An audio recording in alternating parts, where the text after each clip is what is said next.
Hello, welcome to the Avid Knits podcast. My name is Sarah and I'm going to be your host today. Today is Friday, June 28th, and I'm coming to you from Houston, Texas, where it is partly cloudy, pretty warm, really humid. We've had daily thunderstorms for the last week or so, which has been wonderful in my opinion, and there has been very little flooding to talk about on the other side of town, so that makes me feel less guilty for enjoying it. The way Houston is built, it started out a lot closer to the ocean, and then it spread out kind of in rings from there, and it has been slowly pushing west a little bit. So the area that I live in is one of the newer areas, but that unfortunately means that Old Town, Houston, the downtown area, anybody on the east side near the ocean or the ports, like they flood pretty badly. So all of our water runs that way to get to the ocean. So when we get to enjoy really, really great thunderstorm weather, there's always that thought on the back of how many of your neighbors are struggling now. So that's sad. But so far there hasn't really been any reports of anything, so I feel guilt-free to enjoy it while I can. Supposedly it's supposed to storm from tomorrow through Wednesday, so yay that. But as Amy Florence says, this is not a weather podcast, this is a knitting podcast. So if you are a returning viewer, hi, it's great to see you. If you're a new viewer, thanks for checking me out. And on that note, let's have the talk just really fast. I'm sure that there are going to be quite a few of you who have checked me out because you met me at Houston Fiber Fest, which was last weekend, and was so much fun. It was so much fun. I'm a very open book. I'm a very open person, and I'm also a very forward person. So I'm just going to say it and attempt to not...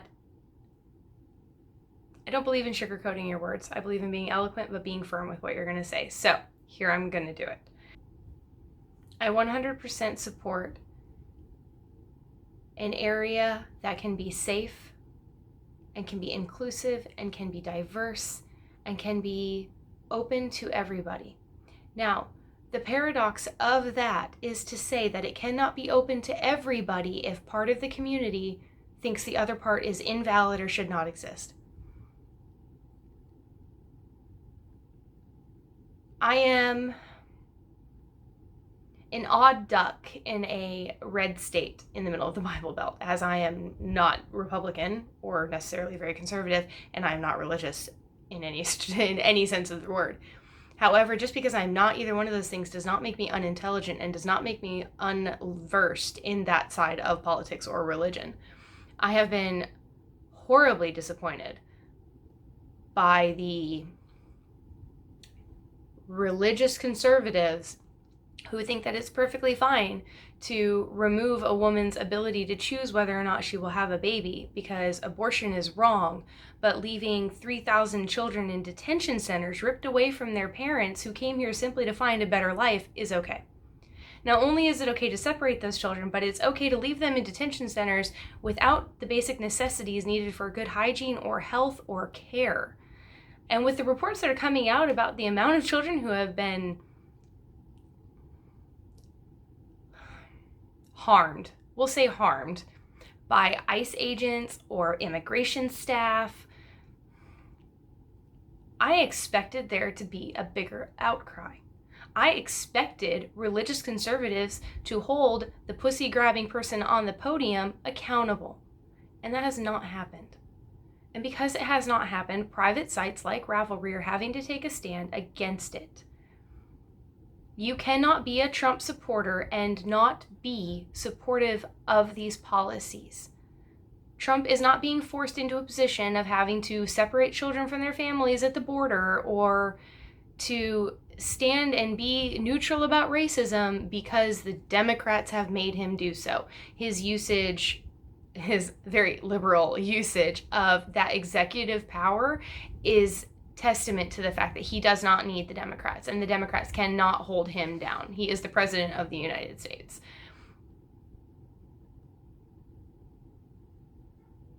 There's a lot of people who throw around the words dreamer, naive, airy-fairy, snowflake. I am none of those things. but I am a believer in treating your fellow man the way that you would like to be treated, or the way that you would treat your own. And I have to tell you, I haven't met very many white religious conservatives in Texas who would not move heaven and earth to protect theirs. So, that's my stance in a long nutshell of disappointment in the conservative religious sect. I think that what Ravelry did was bold.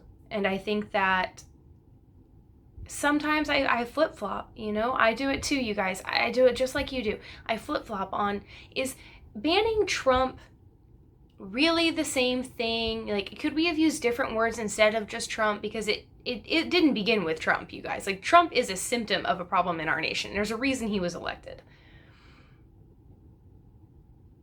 But you have to look at the policies. You have to look at his responses to things. Marginalized peoples and peoples of color and disabled peoples have no faith in the person leading this nation because his policies discount them. His policies leave them behind. His policies erase them. And if you're a Trump supporter, I'm sure you would have left by now, but if you're still here, thank you for sticking it out. Please don't leave me a nasty comment. I mean, if you just really have to, I guess, but I'm asking you to look at these people as though they were your people. How would it be? What would it be like if we were having a national crisis and we tried to go to Canada and Canada did this to us? How would everybody feel if we turned around and went to Mexico and after all these years of taking their throwouts, they wouldn't let us in?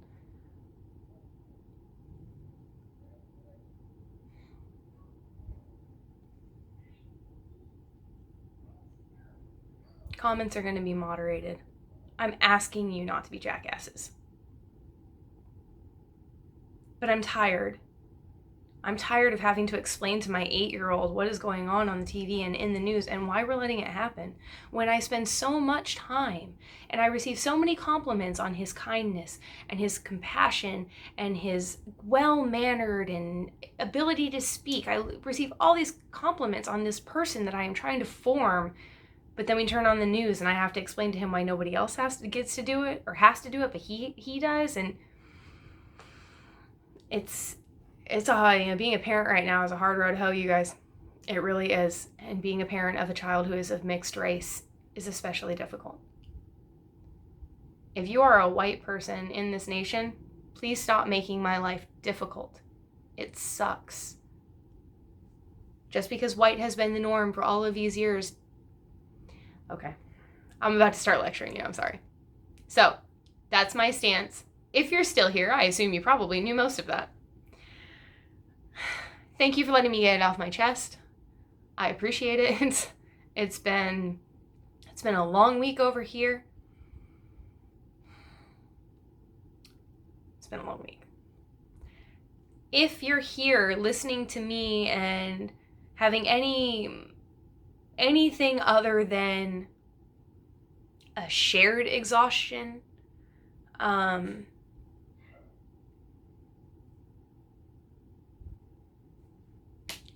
my life isn't that hard, you guys. There are people who have been speaking out, particularly on Instagram, for months. This conversation has been coming, and those people are receiving a lot of nastiness in their mailboxes right now. So please, you know who they are. They're all over Instagram. You can check my stories. You can check other people's stories. I'm not going to name them here because I don't want to send a bunch of people their way. Okay, so there are a bunch of people on Instagram in the Black and Indigenous people of color or LGBTQ plus communities who have been doing a lot of talking and are exhausted and their families are tired. Go buy them a coffee. Go buy something from their shop. Leave a tip. Donate a pattern. Let them know that you're here to help. Give them somewhere to go if they need somebody. Let them know that we're there for them and that they're not alone. None of us should be alone. So, without saying the words back to knitting, because we're not, let's take a break from that topic, because we're all going to continue to fight for it and we're all going to continue to work on it. Let's take a break to that topic and let's have a conversation about what we're working on. Let's dim it down a little bit. Let's let everybody come back. So grab your drink, take a good long swallow. If it's alcoholic, I'm jealous. Send it my way.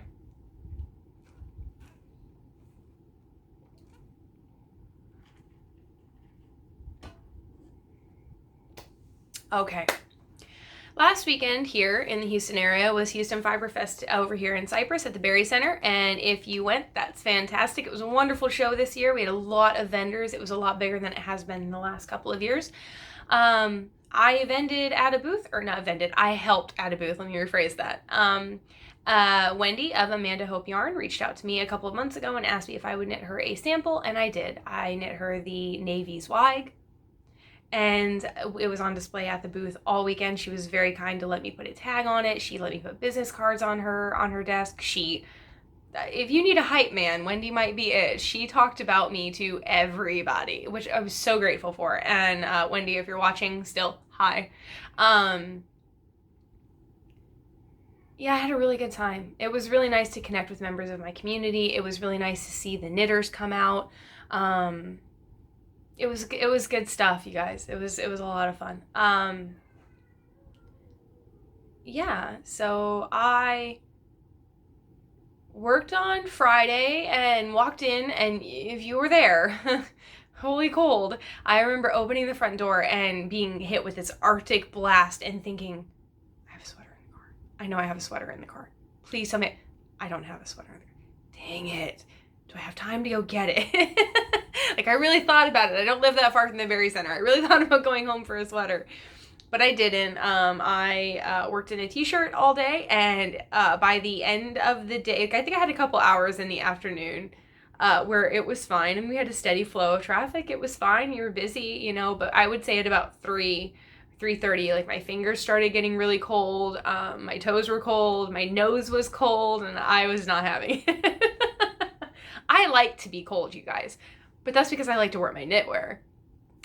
Speaking of, segue, finished object of the week that we'll get into, because I'm going to talk about it in about 5 seconds, is my sweater right here. So, yeah. The second day, on Saturday, I wore my purple Zweig. I was only there for a half day. I had a haircut in Austin that I couldn't reschedule. I go out to Austin, everybody asks, so I'm just going to tell you, my stylist and I have been friends for over a decade. And he was recently married. His boyfriend came up from Brazil, and they got married, which has been really nice. So it's really good to spend couple time with them. It's been a lot of fun. So I go to Austin to get my haircut typically. And I did something a little new. So you might notice that there's nothing here. It's all gone. So I've had it this short before in the bob, like in the back. I've had the stack really high. And then I pixied it when I was like 17. Yeah, so I don't normally cut it this short because I don't know what to do with it. So I'm still learning what to do with it. So I left early on Saturday, which was unfortunate because Saturday was awesome. Saturday was a party, you guys. It was slammed and everybody I wanted to see was there.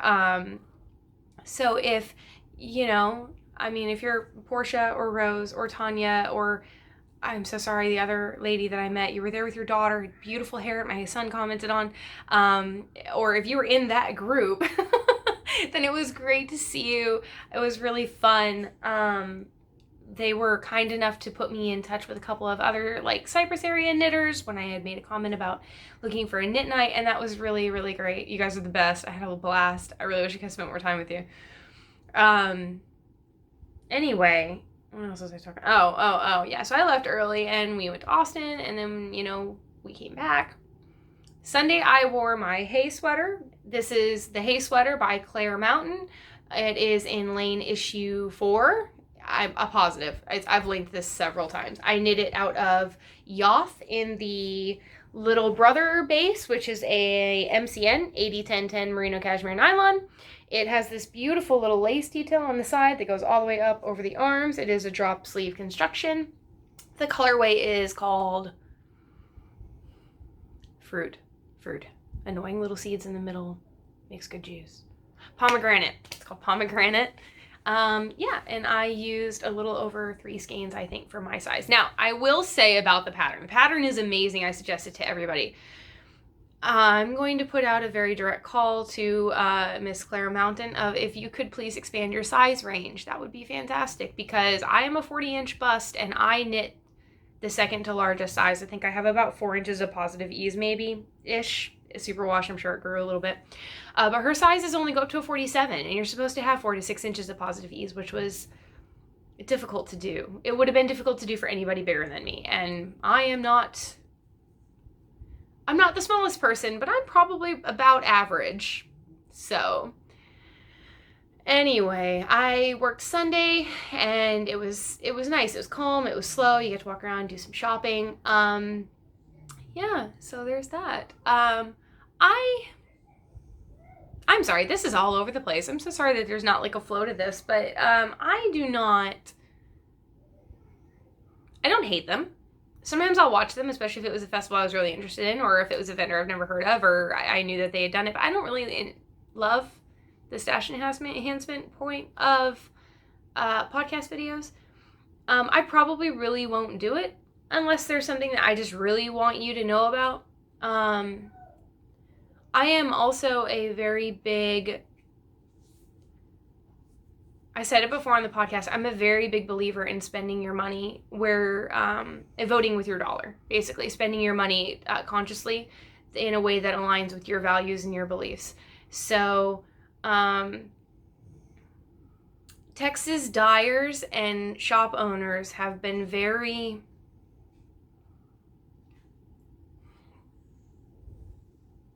Can I say pussyfoot on a podcast? Is that okay? All right, well, I'm gonna. They've pussyfooted around this issue a lot.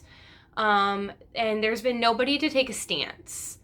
So I'm not super comfortable. Yeah,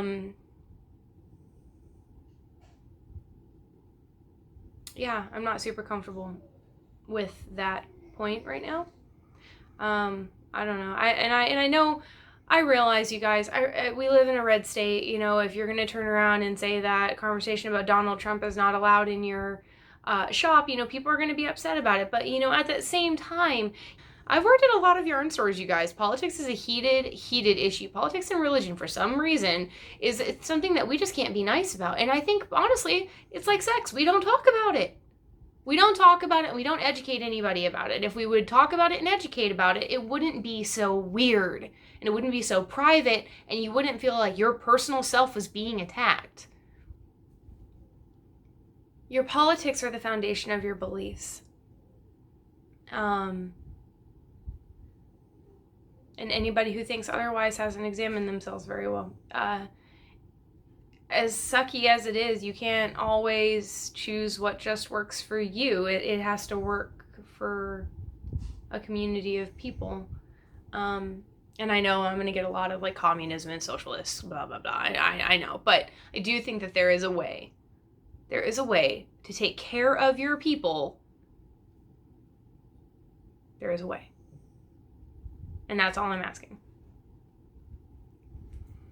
Okay, I'm going to end up editing part of that out, I'm sure, because that was really ranty and hodgepodge in the middle of something that I said I was done talking about. I'm mad, you guys. I'm sorry.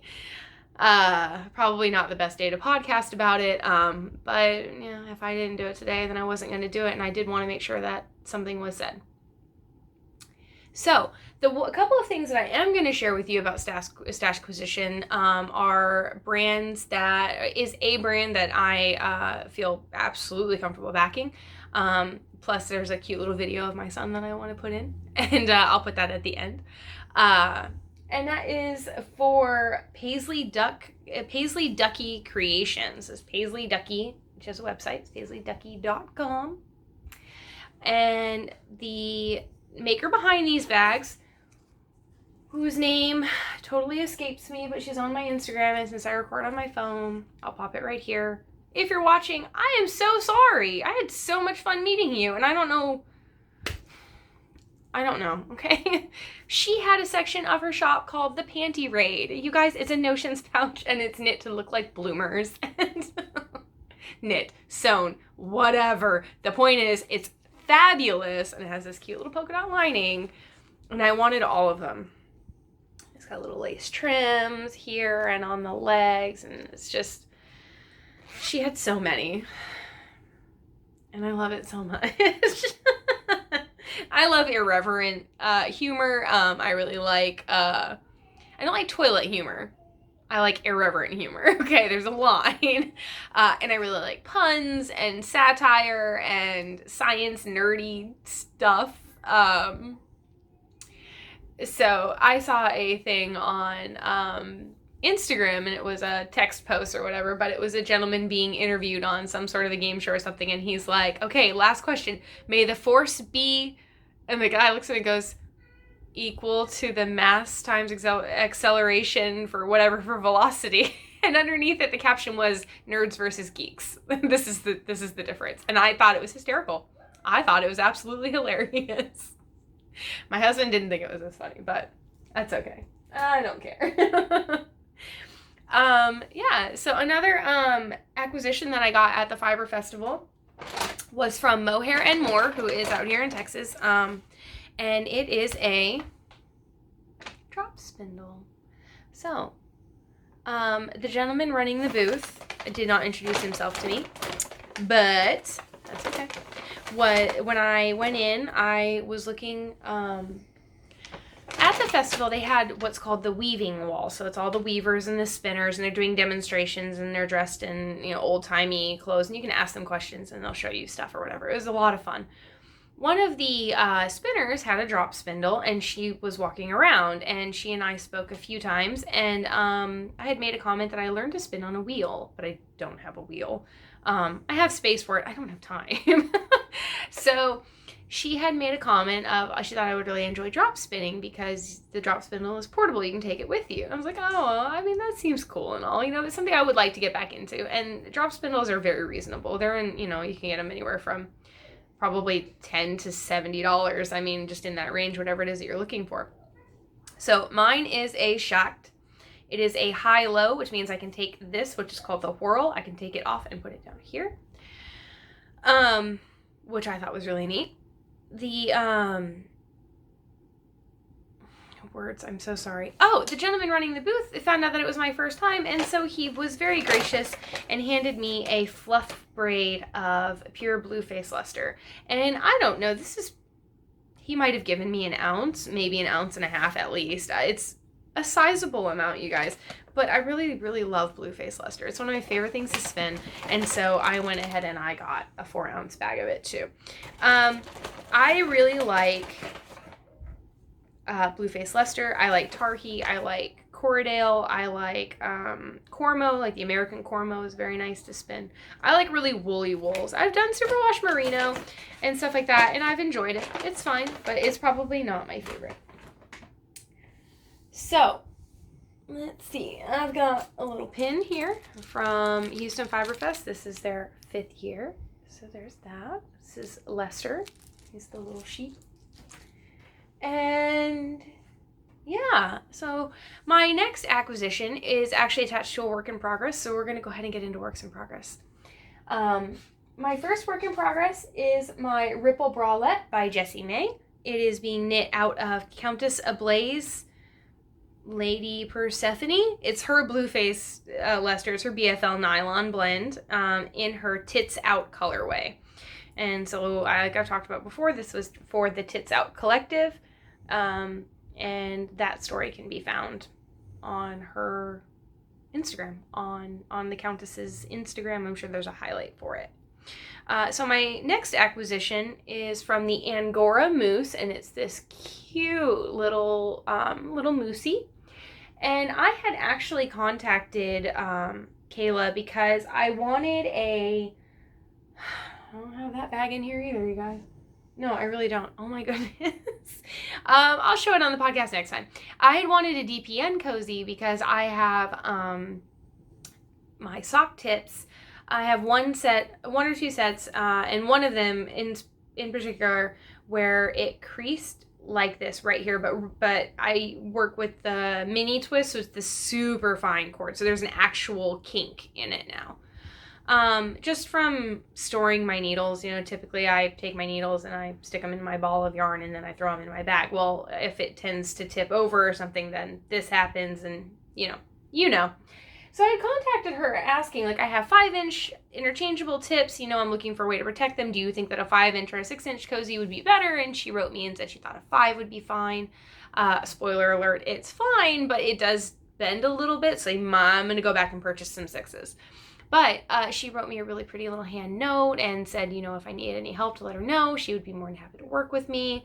It was a very cute little card and beautiful washi tape and this cute little mousse, and she was very, very sweet. I highly recommend her. Her shop I will link in the show notes. So it's called the Angora Mousse, and you can find her on Etsy. What else, guys? What else? I did not talk about a stitch marker that I got from Charmed and Dangerous on the last podcast, and I really wanted to.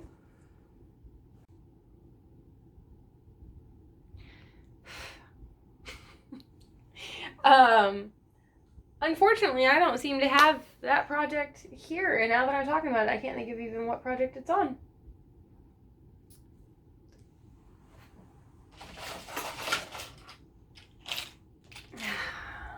I got 2 of these because they were supposed to be earrings, and I just asked Noelle if she would change out the clasp for me, and so she did, and it's this very cute little taco.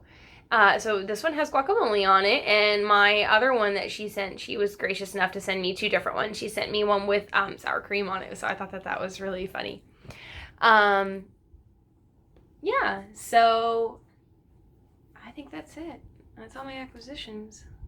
Whips, yeah. My last work in progress is this. It is, so you guys know how I'm hosting that Summer Sun make-along for a summer top, and I haven't started a top. The Summer Sun make-along, all the details are in the Ravelry group. It is still going strong until the end of August, and I will have a prize for the person that I draw. Right now, I think there are 3 of us, so your odds of winning are really good. My husband and I were joking, and he said that I probably shouldn't promote it anymore because at this point I can just do eeny, meeny, miny, mo instead of having to use a random number generator. And he's not wrong. So, oh my goodness. Anyway, I am finally making a summer top, and it is the Spring Vibes top by Leslie Ann Robinson, who is relatively local to me. If you don't know that, she's in Corpus Christi, and she also taught at Houston Fiber Fest, and she didn't teach anything I didn't already know. So there was a brioche double knitting brioche class that she was doing that I really wanted to take, and I just didn't sign up for it in time, and then just didn't do it because then I ended up agreeing to work the booth and blah, blah, blah, blah, blah, blah, blah. Excuses. Sorry, Leslie. Anyway, this is the Spring Vibes top by Leslie Ann Robinson. It is worked from the bottom up. So you have this really cute brioche hem here. Brioche hem right here. You have a brioche panel in the middle that will go up the body. So you start out at the bottom, and then you're going to decrease in and then decrease back out, and it's a short sleeve. It ends, I don't remember if it has cap sleeves or if it just stops. Anyway, I'm knitting that, and I am knitting it out of Autumn and Indigo on her classic sock. This is the Brook colorway.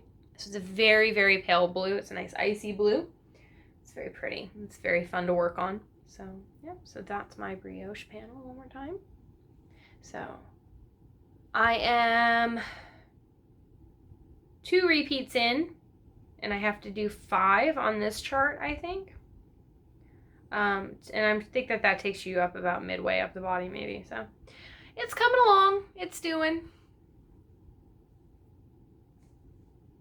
Yeah, those are all my works in progress. I had a finished object. I have works in progress. I have a pair of socks, but I haven't really made any progress on it, and it's in the other room. So yeah, I think that's about everything. I'm sure that as soon as I turn this off, I'm like, dang it, I was supposed to talk about that. But you know what, you guys? I'm tired, and I don't remember what it was. Be kind to one another. Take a look at your politics. Do some unpacking. Buy people some Ko-fi. Okay, there's lots of people out there who are doing endless free labor and emotional labor to try to get all of us white people caught up with what they've been living with for the last 4 centuries. Yeah, do good things. Be nice to each other. Thanks.